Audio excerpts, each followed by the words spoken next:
એક જણો મરવા પડ્યો હતો, પછી ત્યાં એક સંત આવ્યા. એ કહે કે હવે તમે ભગવાનની પ્રાર્થના, અમે તમારા માટે ભગવાનની પ્રાર્થના કરીએ છીએ, તમે ભગવાનને પ્રાર્થના કરો.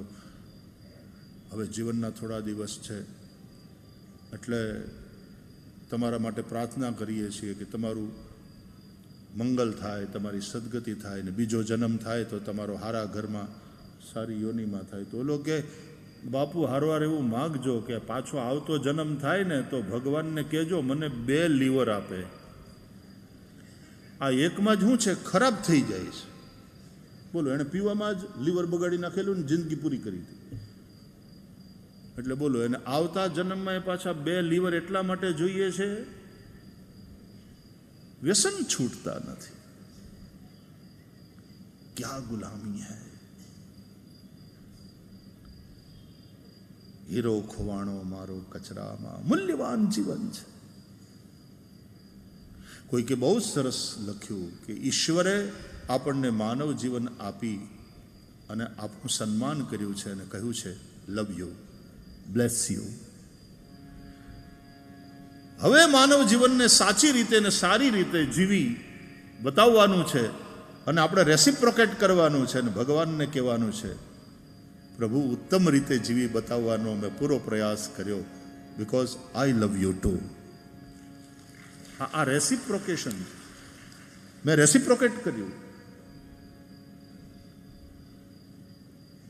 એટલે ભગવાન તમને ઇન્સાન બનાવે છે, આવું જીવન આપે, એ ભગવાન દ્વારા મળેલી તમને ભેટ છે અને એને હારામાં હારી રીતે જીવી બતાવો એ તમારા દ્વારા પ્રભુને ઓફર થયેલી ભેટ છે.